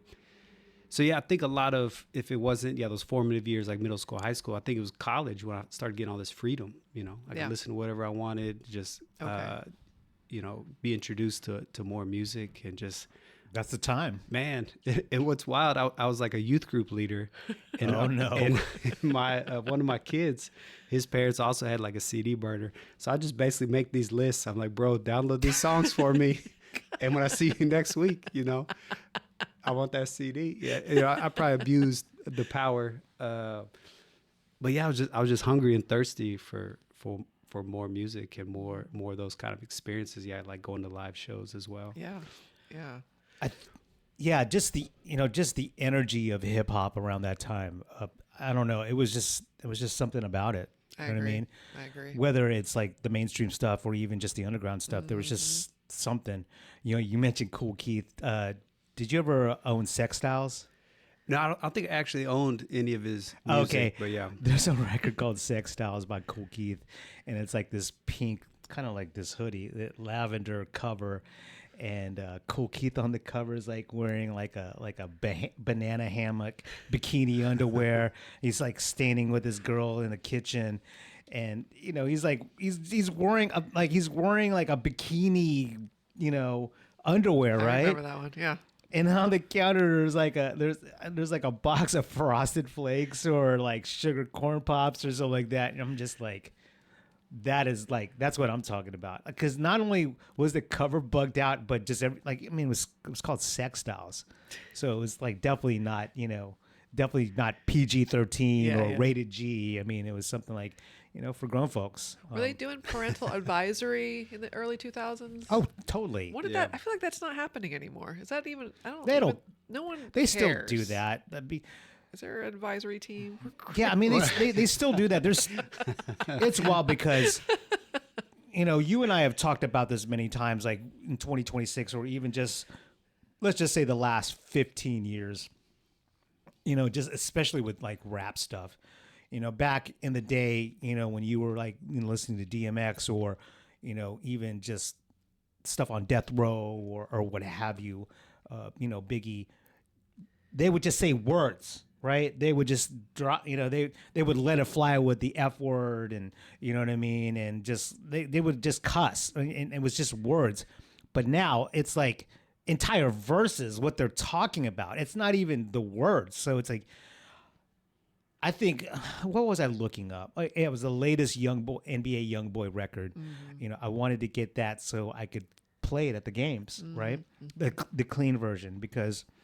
The players love NBA YoungBoy, but I guess their label's like, we don't care about that anymore. We're just gonna put out a dirty version. Screw it if you want a clean version. You're gonna have to listen to the dirty version. Yeah, they don't care. It's weird. It's like, I don't think it matters anymore. Okay, but it does matter in institutions like that would have children, and there's probably parents that don't want to have their kids listen to the F's and the S's and all the things. All of the ones. When I used to be a teacher, that was my thing. I'd always just put on the hip hop instrumentals, just because I was like, I know I'm not gonna be causing any problems with this. And it's just wild to see just innately how the kids, because it could backfire as well, because they get so fired up, and so then I would go back and forth, and I would call it like if I really wanted them to zone in, I was just like, not having it that day. I just wanted no interactions with kids, just very quiet. I'd call it like the tranquilizer tracks. And I would just put on like spa music, and like the kids are just like barely hanging on. Hack. But it worked. And then towards the end of the year, I would just like put on movies. And I was like, I'm just not trying to be bothered by all these kindergartners. Oh, so they were kindergartners. So yeah, so I taught 12 years. 6 were middle school, 6 those years teaching elementary. And that's when you were abroad. A little bit of both. Yeah. Okay. I taught in McKinney, then we went abroad, and then I taught in Pflugerville. Shout out to the city of Pflugerville. Yeah, I got a homie that lives there. Interesting place. Yeah, I thought, I really enjoyed, made some really good buddies, fellow teachers that still keep up with. It's a small world. Like last year, our mailman approached me, and he was like, "Hey man, I didn't want to make this weird, but I think, did you used to teach in Pflugerville?" And I said, "Yeah, man." He said, "Yeah, you were my art teacher." Oh, shit. So he went, he's like a 20-year-old now, but then he would have been 4th, 5th grader. So I was like, oh, bro, you got That's cool, you got to man. show me a picture because you're a man now. I don't know what I can't picture you. And so yeah, he had a picture. That's super cool. And I was like, no way. And he's like, yeah, I remember you chose me to be one of the kids to help in the mural that we did with the class. And so, yeah. It makes you feel old, but at the same time, it is cool to see that those kids remember. It's very cool. I mean, and that's the thing. Kids will remember that. They will forever remember that. You know, whether it's something positive or negative, they're not going to forget. Yeah. It's really interesting, you know, when, you know, a kid and their parent approaches me and maybe asks me about DJing or whatever. I don't take that lightly. Yeah. You know what I mean? Like, you know, you never know. 20 years from now, that kid could be the mailman and coming over to my crib and going, yo, dude, remember when you were an asshole to me? Like, dude, I've been waiting 20 years to say this. Fuck you. You know what I mean? Or something like that. Or the opposite. Like, hey, dude, you were really kind to me and you had some really cool things to say. And I just want to say thank you. Yeah. I mean, it's a big deal. Very impressionable. Yep. Yeah. So, my question is like, when you're growing up, going to college, listening to the music, you know, we've brought this up with a couple of guests. Did you ever play a certain song or album during like your first heartbreak on repeat? Cash Money. Exactly. You're like, doom, doom, doom, doom. Serious, man. You're playing something on Cash Money. So, you know what? This is going to sound like a very spoiled brat answer. So I've never actually, all the times, all right, I'll back up. So I haven't had a lot of girlfriends. I'll say that. And that's okay. And dude, salute, dog. I never was like a ladies' man, never had game. Yeah, same. It was like years later, Same. my younger sister would say, all the girls on the track team said you were cute. And I was like, man, why did you tell me? You know, but so yeah, my first girlfriend was in college. And I think that was like my decision to break up with her. So yeah, there's some sadness, but I'm totally not giving you the answer you want. I don't really have so much like a heartbreak song. Yeah, some people don't. Yeah. And maybe just because like I think my natural kind of demeanor and kind of energy, like I try to stay kind of upbeat. So I think I kind of gravitate towards music that can be more encouraging. So even though say I love Run the Jewels, I think after a while it kind of, even them kind of feels dark sometimes. And then I'm like, I'm gonna pivot. I'm gonna go more reggae right now. Yeah. So if I go in a more, I want to go to say, so not a sad song, but more dark. Yeah, maybe I'll go into, all right, now's a good time to do Wu-Tang. Now's a good time to do A$AP Rocky. Now's a good time, like something that's more aggressive. Maybe. Right. Yeah.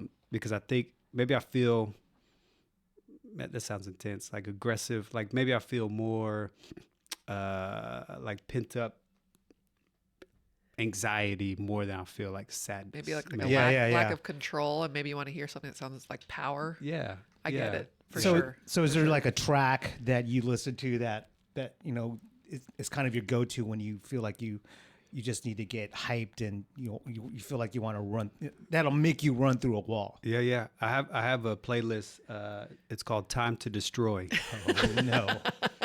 Nice. Right. I like it. Sorry, I like share it. it, dog. So so it's definitely got, Wu-Tang's gonna be on there. Like Nas to me is probably my favorite MC, favorite artist.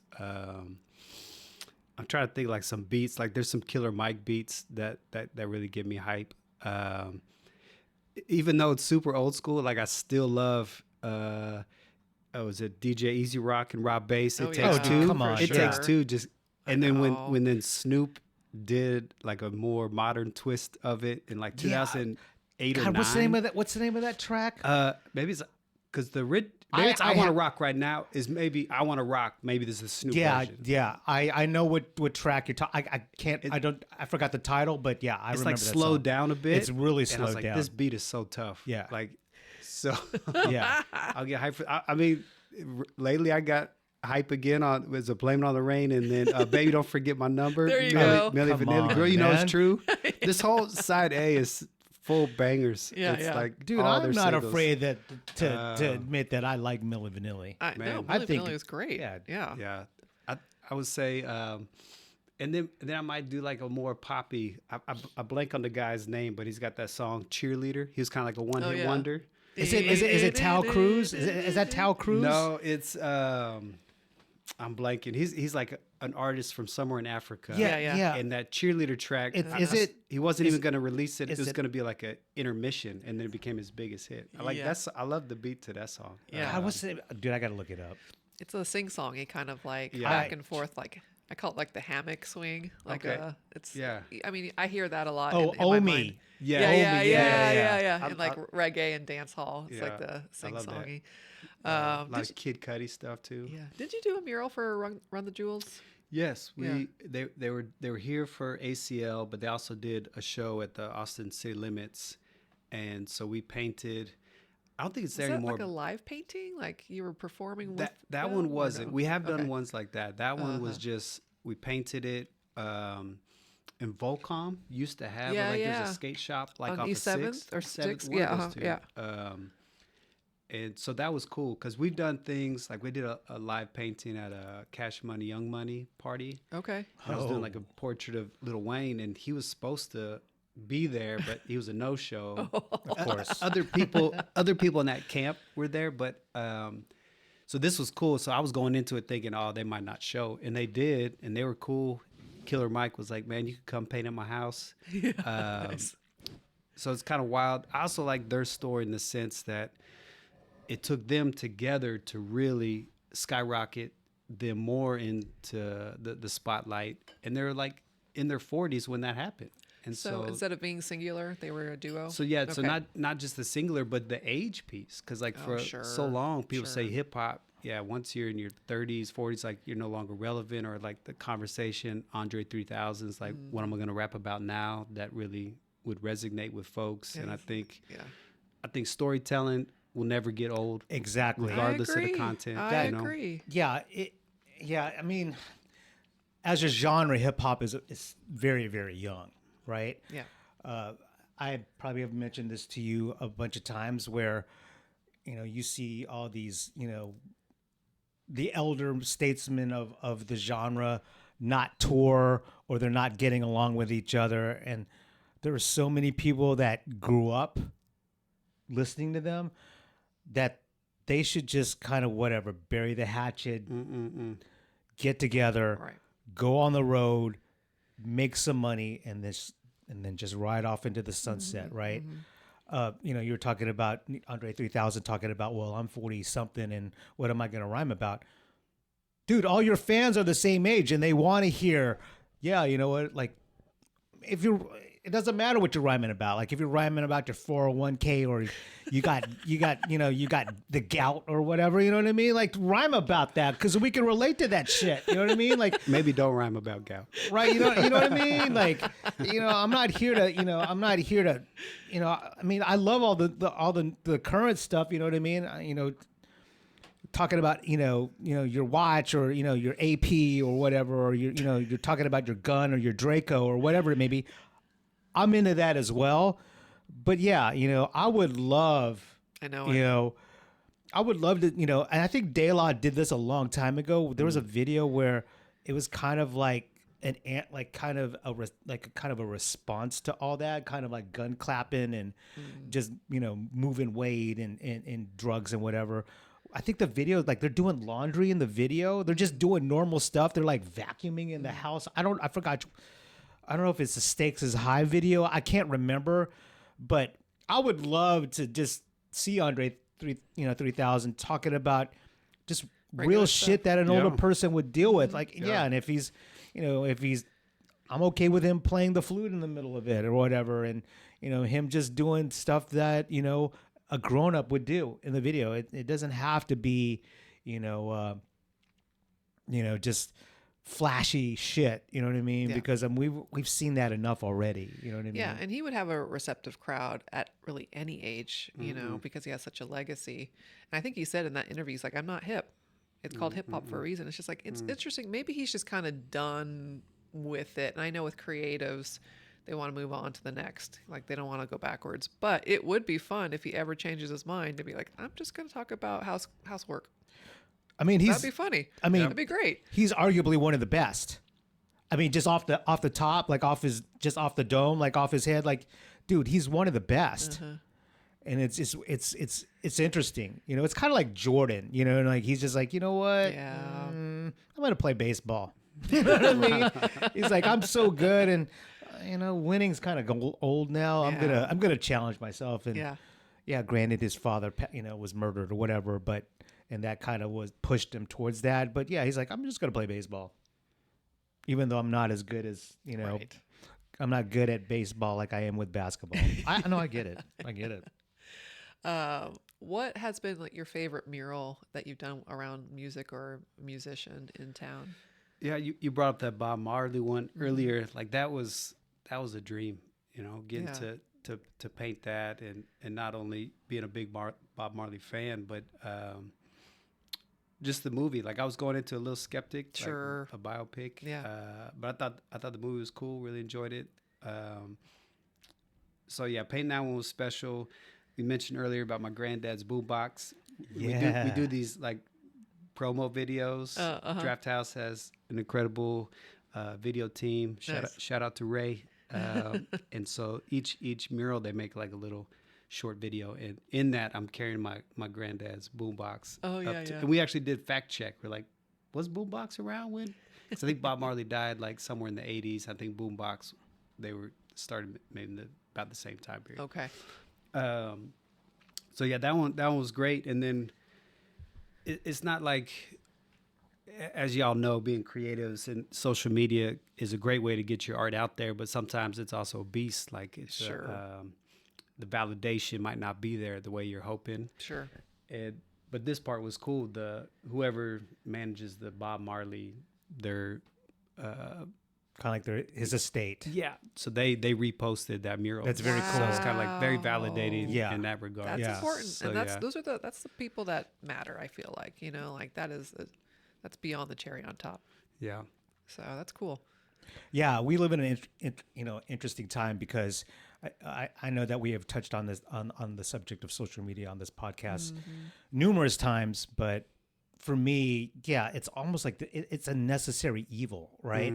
I'm definitely, you know, I'm okay with it, but I'm definitely of the mentality of I'm gonna post this and I'm gonna walk away, and that's it, you know. And if people like it, if I get 5 people that like it, that's fine. If 100 or so whatever like it, then that's fine too. But I'm just gonna post it and I'm gonna walk away, because what you're taking a photo of or what you just created online, you're not doing it. At least for me, I'm not doing it, you know, for that, you know, that validation, right? I posted this or whatever I filmed or whatever, you know, little DJ routine that I posted on Instagram. I didn't do it for the sole purpose of getting likes. I did it because I wanted to be creative and share it, right? And just walk away. And that's what I would say to you, because I think that, you know, Rachel kind of has an aversion to social media. You know what I mean? And I feel like that's a healthy wall you put a boundary. Yeah. But you don't know me. I think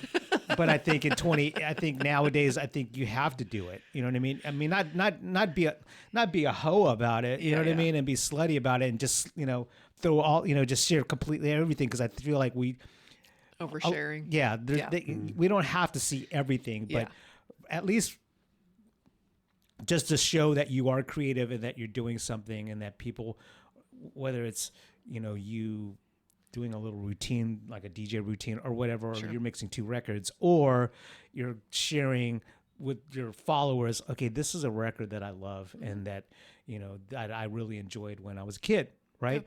It kind of gives folks a little kind of like glimpse of who you are. And I think that's kind of necessary. I mean, granted, I've experienced some things in the past several years where, like, I was super reluctant to do that. But now, like, you know, we're kind of like, you know, years removed from it to where you have to do it, you know, and when you do it, you just have to have the mentality of like, okay, I'm doing this to be creative. I am creating this thing and I'm putting it out there. And if people like it, that's fine. And if they don't, that's okay too. It's just the act of being creative, because, Yeah, I mean that's the way. I think that's the attitude or the perspective you should have with social media. Because if you're just doing it, okay, hopefully I'll get like 1,000 likes, whatever. I mean, Yeah, that's torture. yeah, it's bad. I mean, I look at it now as kind of similar to when I had entered into the Academy of Art in San Francisco for the RTF program. They're like, show us your portfolio. And I'm like, okay. So I gathered all my drawings that I did in junior college and submitted them. And they're like, these are really good. So you have a trained eye to look at X, Y, and Z. You can enroll.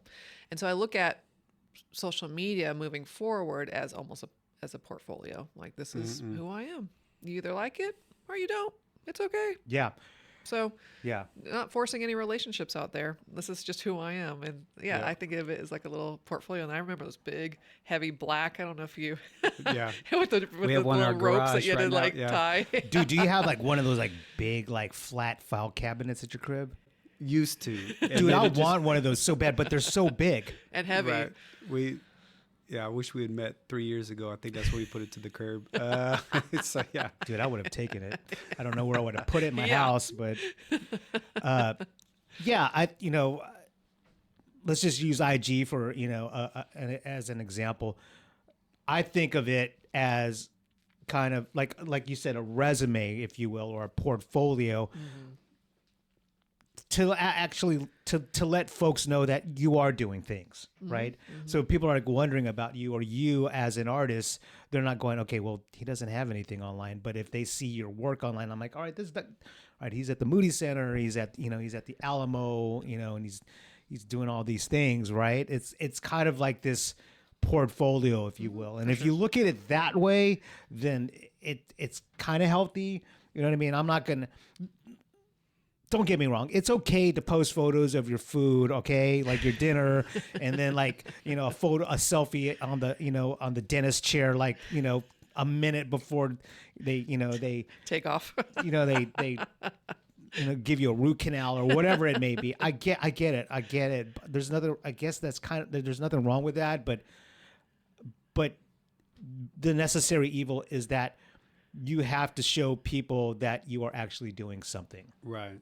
I mean, it's just a necessary. I hate it. I hate it a lot. I mean, I hate it sometimes. But I feel like you found your rhythm. I feel like you found your rhythm. I've yet to find my rhythm. I need to figure out what that looks like. But it'll come in due time. But I'm sure that you're just kind of like, I don't know. If people want to see what I'm doing, they can look at my website, right? Right. Why do I got to do all social media? So it's like striking that balance, right? And I'll go through fasts as well. I think maybe the last 3 months, I haven't had Instagram on the phone. And so it'll be on my wife, Erin's. Yeah. And so if we post, we'll post from hers. But I think I'm more prone to not necessarily the doom scroll, but more just I'm on the couch and I'll turn to it when I could turn to a sketchbook, Yeah. So, I know. Yeah. You have to look at it that way. I mean, I do struggle with that as well. Like maybe doom scrolling, right? Maybe I'm probably online way more than I actually should be.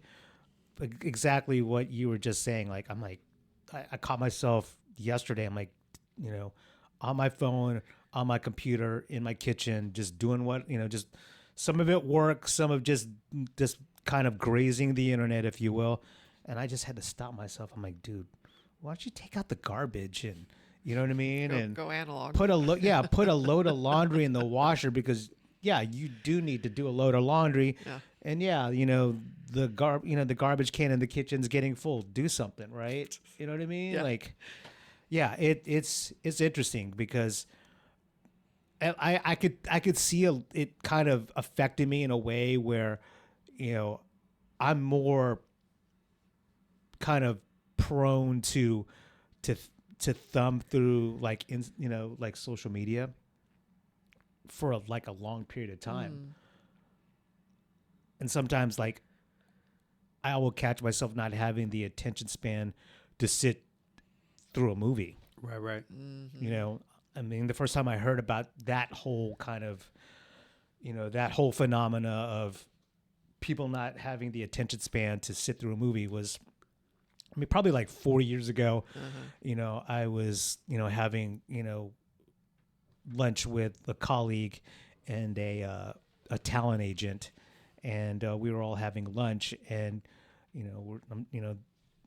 my buddy Bobby, my colleague, they were all talking business, and I was just sitting there just kind of eating, and the talent agent was talking about how his girlfriend,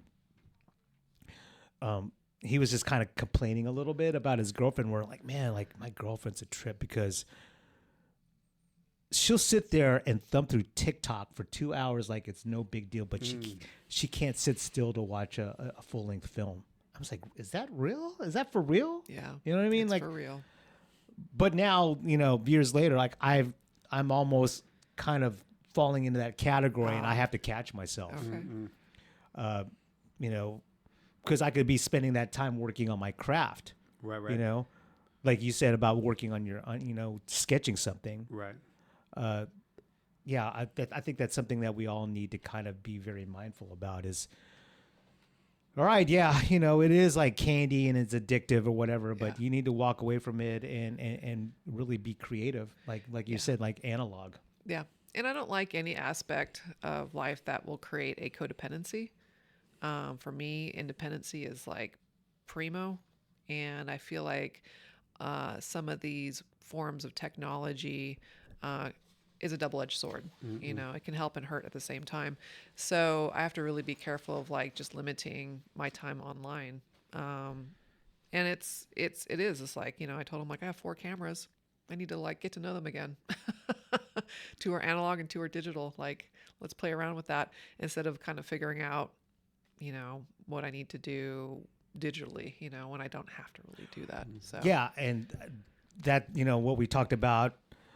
I don't know if you were here yet, but I was talking to Gus about this, where he mentioned something about my bird photography and all that kind of stuff, and that's what I'm really into, and that's the other thing is being into things that do not involve with social media. Just I'm not into birds and birding and taking photos and going to parks and taking photos of birds for likes. I'm doing it because I like it. Right. I love it. Like, remember when we were leaving the studio today, like the other day, and this bird started chirping? I'm like, there's a fucking blue jay around here. And then we look up and there's a blue jay because I know the sounds they make now, which is really, really cool. Yeah, DJing is fun. Don't get me wrong. I love it.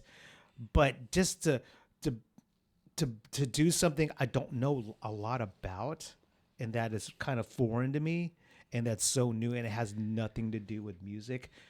Now I know that this podcast is about music, but yeah, to do something that's completely different, it's exciting, and it just kind of takes me away from, the grind of DJing and music all the time. Yeah, you gotta strike a balance. Well, yeah, I had a question for y'all because the idea that you got into DJing for the passion and the love. And obviously, when you have clients, there's going to be a certain lane that they want you to go in. Sure. So for y'all, there's got to be time too where, whether it's a genre that the client doesn't want or just silence, how often do you feel trapped?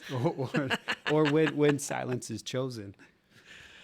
Do you want to answer that first, or? So what you're asking is if a client is asking for a different lane that we don't really care for, and or of music playing, or what exactly, like? Yeah, it's kind of like maybe you're like overdoing like the top 40. Yeah, it's kind of outside your wheelhouse, and you're right? Like, all right, yeah, I'll play this because you want it. Yeah. And then so there's like that piece, but then often you're just like, I've been on music so much now, I just want breaks. Yeah, for me, the hardest parties were for folks who didn't really have a musical interest. It was just for entertainment. So I had to kind of re-engineer how I was going to approach playing music, because before that it was toward people who would come out for my gigs to hear bossa nova, to hear whatever theme, because everything was a theme back then. Like, come on Wednesdays because you're going to hear X, Y, or Z, and then when I started getting bigger gigs, it was for more mass appeal, and usually mass appeal is top 40. And so I had to kind of like figure out how to reinvent the wheel so that I stay interested. And so it would be to find, I would have to kind of read the crowd and see how far I could go just by body language. I could tell. And so I would get to know all the top 40 that I personally liked and kind of drop in what I think they liked for a little bit less time and then go back into the top 40 because there's gems in every single niche of musical offering, whether it's hip hop or EDM or old rock and roll or disco, you name it. And so I would have to figure out how I could stay interested. And once I figured that out, I felt like everybody was enjoying themselves a little bit more because it did feel like kind of like a jail sentence. I'm like, I don't want to play a bunch of Backstreet Boys, things like that, because I just have never been into boy bands, and so I would just kind of have to, through time and some error, figure out how I was going to approach it. And now I can just do it in my sleep and I still find it interesting. I just have to figure out which ones to drop so that everybody's happy. Right. And just knowing the math about that and kind of hopping in and out. And when you've done it for a long time, you can quickly hop in and out of those songs so that you can keep the ball rolling, so it doesn't ever sound stagnant or like droning on because it sounds like, oh, that DJ is not interested. I can tell because they could definitely sniff that out. Yeah. What about you? For me, I think that I've had so many musical phases in my life. I think that I'm able to, play in all sorts of situations. Or settings where it's not really a big problem at all. I have no problem. Like if the client's like, hey dude, we just want you to play country music for 4 hours, I'll do it. Mm-hmm. And I'll do it in a way where like the way I would play it. Mm-hmm. Right. Mm-hmm. And, it's interesting because, I don't know if you encounter this, Mike, but I mean, we live in a time where people will think they know more about what you do than you do. And that is very much a thing now. Yeah, your body language changed. You crossed like, your arms. Yeah, dude. My therapist said this. Like, dude, when you do this, you're kind of protecting yourself, right? Right. When you cross your arms. Yeah, I mean, we live in a time where everyone is a music expert. Everyone thinks that they know more about music than you do, or they probably know more about what you do than you do, even though they're a complete layman and they don't know shit, right? That's a problem. Yeah. Okay. I will never say that I know everything because I don't, but just having those experiences, like just musical phases and me DJing for many, many years, I have been in so many situations where sets or like clients or whatever aren't that challenging now. You know what I mean? Experience is everything. Like, like if you were like your younger self, like, if you were your 12 or 15-year-old self, right? And they were like, hey, Mike, we want you to go to the Moody Center and paint that wall. And you're just like, what the fuck? You know what I mean? Like, are you serious? Like, no way, But now, you having life experience and experience in your craft and being older, you're like, dude, hell yeah. Let's do this, Right. Same thing here where, like, hey, Mel, we want you to really delve into like late 90s, early 2000s, like, boy bands and, just that whole realm of like, teen artists, your Aguileras and Britney Spears and your Robins and whatever. Yeah, I got it. Yeah. You know what I mean? And it makes it fun because like, okay, if I'm always just playing just some boom bap shit, like if I'm playing Illmatic the entire time, like I'm ready. Yeah. Tell me when. Yeah. You know what I mean? Which is super dope, but it just makes you one dimensional, and there's nothing wrong with just being a hip hop DJ or, just sticking to one genre or whatever. But, I would like to think that my longevity and just how long my career has lasted is because I'm able to adapt to like most situations. But, back to what I just said a minute ago. Yeah, we live in a time, where everyone thinks they know everything about anything. Right. It's interesting. I mean, you see it online all the time. You just see, it's interesting when, people have a say. Like I was telling Rachel this recently, there are a lot of people that make music decisions nowadays that don't know how to dance. So how can you make a decision on music when you don't know how to dance? Or don't want to ever have the desire to dance. You know what I mean? Yeah. It's a very interesting thing now. It's just interesting. I mean, there's nothing wrong with people who can't dance. There's absolutely nothing wrong with it. But if you're making big life-changing decisions or making crucial decisions when it comes to music and you kind of don't know anything about it, it's really interesting. Yeah. Yeah. It takes on a different wave of how this is going to be executed. It's just like, it's more of a transactional thing. But yeah, I mean, music is something that is infinite, and I could always find something interesting about it. And no client is too difficult. Whereas in the beginning, I did see them as difficult clients. But now it's just kind of like I get what the overall feeling is, what they want from the experience. So it's not even actually playing specific songs. It's about creating an exciting thing for their party or for their events, whatever the celebration might be. So it's really about more of human condition, and you can get deep into psychology. And if you got that music like silver lining, then you can tie it in all together. But it took me years. I didn't get it in my first 10 years. I wanted to do me, and then after 10 years, you have to like stop thinking about yourself. Yeah, There's a certain, like, especially when you're younger, there's a certain level of selfishness. Like, oh, you know what? I'm just going to play house music. I don't care. It's 8:00 at night and there's nothing but older folks. Yeah, I don't care. I'm just going to play peak hour house music. Like, no, that ain't going to work, homie. You know what I mean? Yeah. So, once you get to the point where, like, you know what, this is not about me. This is what the client wanted. You know what I mean? They trusted you to create an environment based on what you wanted and to make it really cool or like presentable and whatever, conducive to whatever they want at this party, you know? There was a time when I'm like, dude, I'm just going to play just nothing but 90s hip hop. That's my thing. Like, I don't care what you think. Yeah. But now it's not like, I'm okay with like a client, like you're paying me really well to be here. And if you want to hear, Tibetan monks for 4 hours, I will play Tibetan monks, just chanting for 4 hours. I'll do it. If that's what you want, I could look past myself. It's not about me. It's about you. You know what I mean? Remember the throat singers were really popular back Yeah, that was in the on day? some Beastie Boys shit too, right? The throat singing. They were from like another place, kind of like the Mongolia chant, but like they would just sound like kind of like just monsters. But it was cool. It was like a thing back in the early 2000s.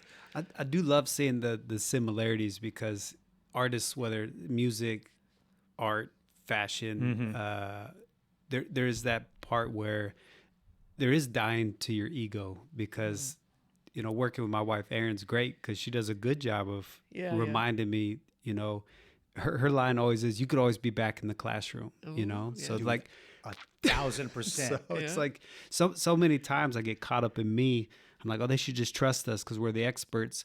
But if they want some crazy, man, we've had some wild requests. And we're like, fine, if that's what you want, and you become a yes man. And so I would say it's not like I've perfected that. I would say some days are better than others, and I would say that there's sometimes I still try to push my agenda, and then a lot of times Erin does a good job of listening. They end up going with what she's suggesting because she's been listening, and so it's not only a teamwork piece, deaf to your ego, but it's kind of like this evolution that it sounds like y'all have had as well. Yeah. Like those early years, you're making those mistakes, and you're more emotionally connected to the choice because it's your craft, right? And you take it more personally, and then later you're just like, all right, whatever you want, man. Yeah. There's a time and place to do you. You know what I mean? Yeah. If you are, if you are resourceful enough and brave enough to throw your own parties and to do you, then do it. You know what I mean? But if you're a client and you're like, hey, and they're like, hey, Mel, we know who you are and we really like what you've done, whatever, but we want you to play the Benny Hill theme song for 4 hours. I'll do it, right? I'll do it. Like if you're paying me well, I will do it. Like for example, you know, I'm no, seriously, dude. Like Just seeing the visual of him chasing you know all what I the mean? women. And you could tell me, you could say that I'm an asshole when I say this, but imagine if like some client was like, "Hey, dude, we're gonna give you 20 G's if you paint like this like 20-foot phallic looking thing on the wall. We'll give you 20 G's." You know what I mean? Like, would you do it? Like, I would do it. Yeah, we always I'd paint say- a penis on the wall. Like, where do you draw the line? Like, where does your soul say this just doesn't align? I'm not going to take the money. Like, we're selling out, right? Yeah. And so, I think it'd be fun to paint a big well, yeah, no, penis on the that wall. I think it's more like for the client. Like, we do plenty of stuff with alcohol companies. You know, we love alcohol. We've done ones, for cigarette companies as well. But then lately, we're trying to figure out. We're like, man, maybe we stop with the Yeah, cigarette no, I know I'm companies. with you. Yeah. And I'm not saying that, put your values and your beliefs to the side, right? I mean, there have been not a lot, but there've been a few folks in the past where they're, what their belief system and what they believe in and what they align with doesn't align with me. Yeah. And I have said no. Yeah. Because I just don't want to be part of that, Yeah. you know? Yeah. And that takes courage. Yeah. And and there've been times when maybe I didn't do my due diligence, right? And I did take on a gig, and then I find out later on, I'm like, holy crap. Like, oh my God. Like, if I would have known, I would have said no. You know what I mean? But live and learn, right? Yeah. Live and learn. But yeah, I mean, more than likely you would not take a gig painting a big, thing on the wall. I get it. You know what I mean? I think for me being the goofball that I am, hey, Mel, we want you to just paint like this ginormous penis on the wall for $20,000. Dude, I will, dude. Can I start right now? Yeah, you say less. You know what I mean? Say And less. I just me being a goofball, I think it would be funny. Didn't like the Beastie Boys have a big Oh, phallic yeah. thing on like Yeah. the Beast, like that License to Ill tour? Yep. They had a big inflatable Anytime penis. they perform live, They were wilding back then. I go-go think, dancers, and they had a whole I think we're talking about frat boy Yeah. fantasy. Yeah. yeah, and they had a girl in a cage dancing. I'm Yeah. like, man, dude, there's no way you'd get away with that now. I think they were on the Madonna's tour. Yeah. Yeah. When they first They were doing that that first then. album. Yeah. So there were all these young girls dressed up like Madonna, waiting for Madonna, and they had to power through this set with the Beastie Boys where it was shocking to them. Like they Yeah. were crying or something like that because it's too much. it was just too much for a preteen girl, like who are these guys with this penis on the stage? Well, so nice to have you in. I mean, Man, this is y'all- such a When you said that Gift. time would fly, you were for real. I know it. did. I So, know Yeah, you're not so nervous now, right? I don't think I got the armpit sweat once. Yeah. Yeah, no, y'all are great. Thank you. Really appreciate. It would have been cool if my wife Erin Yeah. was able to Yeah. make it, but No. she's here in spirit. So We'll bring you back. Yeah. We'll bring you back. yeah. part 2. Yeah. man. Is there anybody that you want to shout out, or where can people find you and see your stuff? Yeah, no, I appreciate it. I think just our website is just my name, Mike Johnston artist.com, and Instagram, Facebook's all the same, Mike Same Johnston artist. So Okay. check it out. If it's something you like, cool. If not, it's all good too. you know? That's right. That's right. Well, thank you so much. No, thank y'all. Yeah. Mike, thank you so much for being on the Sound of First podcast. I definitely appreciate it. Appreciate y'all.